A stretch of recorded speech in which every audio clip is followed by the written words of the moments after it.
O PET, dentre os plásticos, Luciano, ele é um plástico que tem até o seu valor. Ele tem um valor de mercado importante, ele é bem aproveitado. Existem algumas disfunções no PET que a gente pode até conversar aqui. Por exemplo, quando você identifica PETs coloridos, a maioria dos PETs ele é transparente. Transparente não, ele é branco. Ah, sim. Branco, né? Não é branco a palavra, enfim, incolor. Perdoe, ele é incolor. O maior volume é incolor.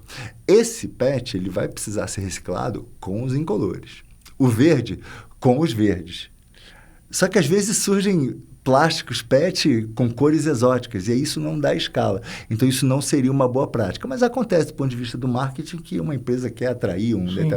Então, quer dizer, se eu fosse um consumidor, eu não diria obcecado, mas consciente com as questões ambientais, PET, por exemplo, de cor exótica, eu não iria.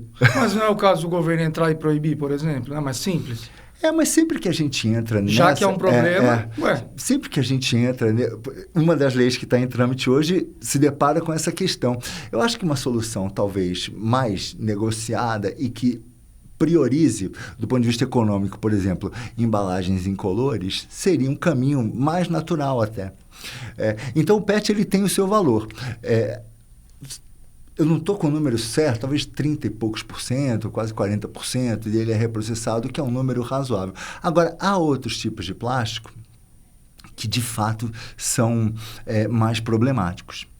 Então, por exemplo, deixa eu abrir um parênteses aqui. E por que esses plásticos existem e por que eles se dão, por exemplo, na indústria alimentar, a indústria alimentícia dessa maneira?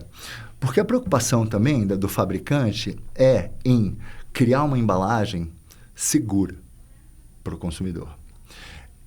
Uma outra preocupação é que esse produto preserve suas características ao longo do tempo enquanto embalado.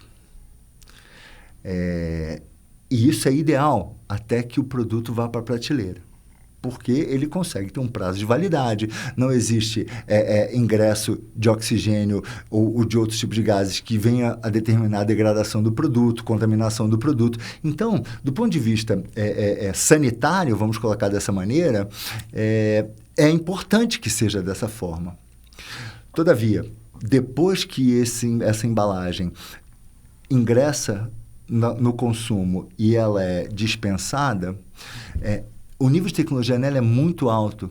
Alguns deles, por exemplo, você se depara com uma embalagem de um determinado alimento que você observa por fora tem aquelas cores bonitas, porque, enfim, mercadologicamente a indústria se interessa em atrair os seus consumidores, então precisa ser bastante colorido, boas tintas. E por dentro, por exemplo, ela é prateada, laminada. Então você vê películas muito finas, mas combinadas, de materiais diferentes. Você, para reprocessar isso e devolver para a cadeia circular, é muito complexo. É viável? É viável, mas economicamente é viável? Não é economicamente viável, porque o custo desse produto reprocessado vai ser muito mais caro do que aquele original.